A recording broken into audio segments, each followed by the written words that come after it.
Welcome everybody. I would like to present our work on benchmarking shade algorithm enhanced with model-based optimization, which will be abbreviated as ShadeLM, performed by myself, Michał Okulewicz, and Mateusz Zaborski, my PhD student. So first, let me briefly introduce the presentation outline. First, I would like to talk a little bit about how we got to the design of the algorithm, how we got the concept of the algorithm, and its motivation. Then we'll move to the actual algorithm design, the parts of the of our previous approaches that we have included here. And finally, we will move to results achieved on BBOB benchmark set and to the conclusions. So there were a few observations that we have made along the way and that have motivated us in performing our research. The first one was that a swarm algorithm seemed like a very good idea. A particle swarm optimization was a very promising concept because it separated each individual, and that meant that each individual can have completely different logic. So if we get rid of the assumption that the individuals are identical and that they are very simple and provide them with more complex rules how to sample the function, maybe we could achieve a better algorithm. Second thing was that the population-based algorithms seem to forget a lot of useful information. While we move forward, we forget the already sampled function values. Maybe it was because that when the algorithms were designed, we didn't want to waste so much memory, but currently it seems that storing more data and making benefit of previous function values could be really useful. And finally, more of an observation done along the way, having the algorithm, the population-based algorithm, keeping it sort of alive, meaning not converged during optimization run, is actually not such a good idea. It is much better to allow it to converge and then restart it and try to find another optimum if possible.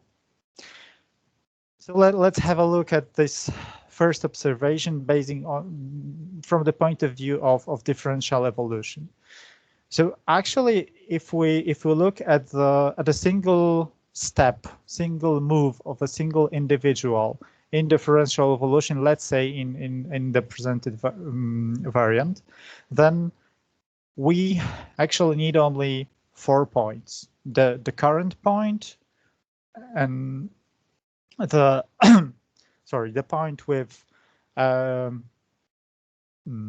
best value so far, and 2 points to perform to create a difference vector, and the additional assumption that this best point and those different the points to build difference vector were the result of series of updates, making them better and better over time. As long as we satisfy those conditions, the single DE move makes sense. So it really doesn't matter how we achieve those points, right? Those could be done by any algorithm we want. Second observation, this is how the run of the algorithm may look like on a sample raster function. So we gather a lot of samples, which probably could be better utilized in order to faster converge to, well, at least one of the local optima, and then If it's not a global one, we can try again and again much faster than if we simply try to get there by sampling. And final observation, presented on the basis of our results of particle swarm optimization differential evolution hybrid. With dark blue, we have an experiment where this hybrid has been kept alive by restarting each particle individually, while with violet one, we do have an experiment where the whole population, whole swarm has been restarted, and as you can see, the results are much better in the second approach. All right, so what have we done so far? How did we arrived at what we are going to present today? Well, we have started with what I mentioned at the beginning, at the opening, that we challenged the concept that the swarm algorithm needs to have individuals of the same kind and with a simple logic. So this was the first change, introducing multiple types of algorithms, of behaviors, including some which are not normally a part of a swarm, like, for example, differential evolution. Subsequently, to this framework, or generalized self-adapting particle swarm optimization algorithm, we have added the ability to gather samples from the whole run of the algorithm, and then use these samples to build a model of the function, so it can guide the optimization process, not as in surrogate model, but simply by directly pointing the algorithm to the current optimum of the model, just in single step after building it. And finally, we arrived here when we get rid of particle swarm optimization and differential evolution in their basic forms and replaced them with R-shade algorithm, which, well, gives much better results than a simple DE. And finally, just to speed up computation time, we changed that archive, so sort of dropped this idea of getting all the samples, at least for now, and built the models only on the current best population. So the whole concept looks like this, where there is a separation between the actual location and other properties of an individual, the algorithm that is going to be applied, the manager of algorithms deciding how many particles, individuals, should one algorithm gather. Oh, sorry, this memory of gathered samples, a restart manager, so as a separate entity observing the state of the population and deciding if the algorithm should be restarted at a given moment, and finally search space manager, which decides where the population should be restarted in terms of bounding hyper rectangle. And out of all of these things, we decided that only a subset is needed for this experiment. And as I previously said, we have selected R-shade by Tanabe and Fukunaga, as it achieved very good results in 2015 BBOB. We've simplified this approach to building models, and we have included 3 models also as initializers. So in order to create the initial set, we are mixing random randomly generated individuals with 3 individuals coming from more and more complex models. The first one coming from bounded linear function, the second one coming from square function, simple square function, and the third one coming from full model square function. So getting back to this overall view of GAPSO framework, we are going here with those components marked in green. This is the only part we actually utilized for experiments here.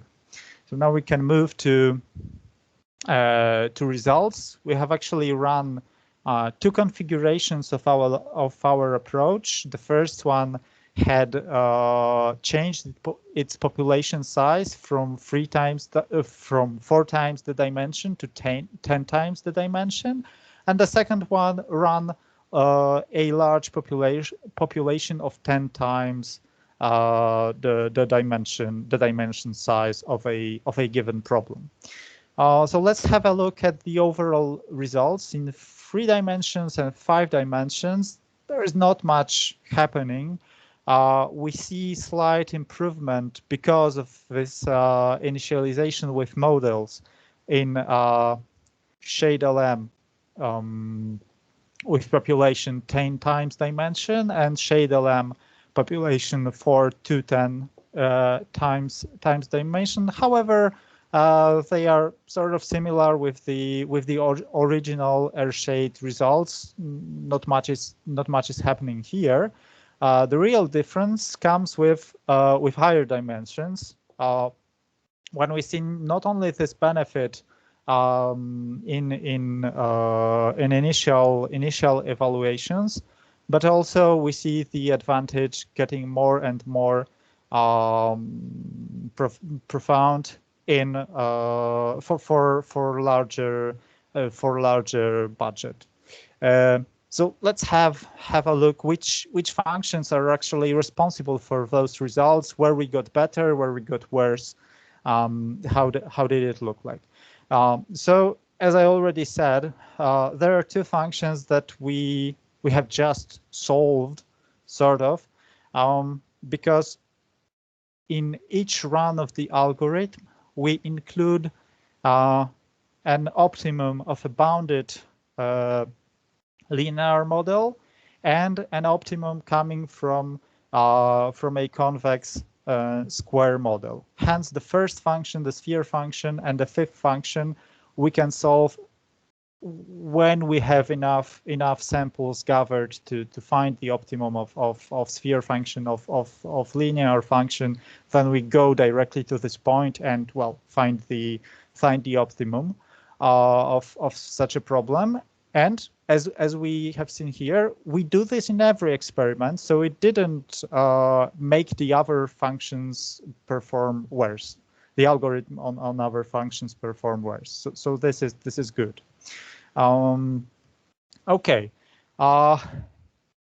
For larger population, and it was to be expected, we had more benefit in multimodal functions. So especially for functions 17 and 18, we achieved quite a benefit over basic AirShade and also over the configuration when we started with smaller population.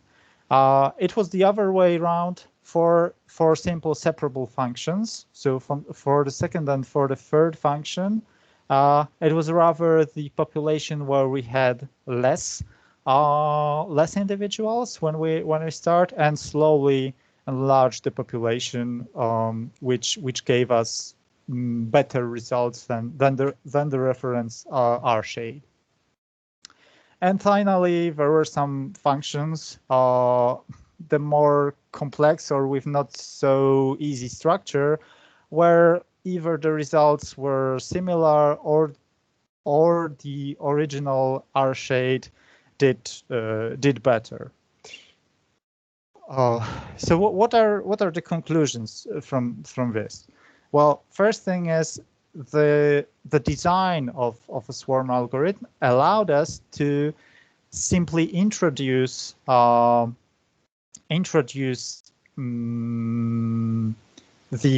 optimum of a model as one of the individuals. Shade used this individual as a part of its population. When other individuals made a move, they could have considered this one as just one of the difference vectors, or maybe the best one if we have achieved current optimum with it.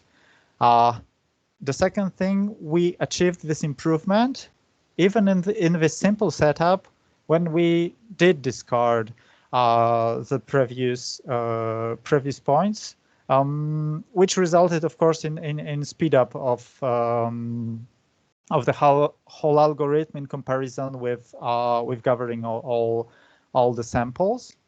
And finally, we could see that how we manage the population size is, well, important and depends on the function, which method is better. And it sort of contradicts the findings of our shade, which tried to make the population smaller to achieve better results. In fact, we achieved even better results with going the other way around. So it is not obvious which of the approaches should be applied. So what are the next steps? What are we planning to do next? Well, the obvious question is, SIMI-IES having very good results, is how to incorporate it within our framework. So far, when we tried to introduce the individuals coming from other algorithms back to SIMI-IES, well, the sigma exploded and the algorithm restarted. So this was not something we hoped for. Sort of in a parallel way of research, we can also try to incorporate some better particle swarm optimization. There are a few concepts which also include adaptation, as Shade does. So maybe this is a way to go to further improve the results with another algorithm which performs nicely. And finally, there is a question of how to select samples for models, how to do it in the best possible way, or maybe build several models on different subsets of samples. Thank you very much for your attention. If you would like to reach us or you would like to check our code, then here it is. Thank you very much.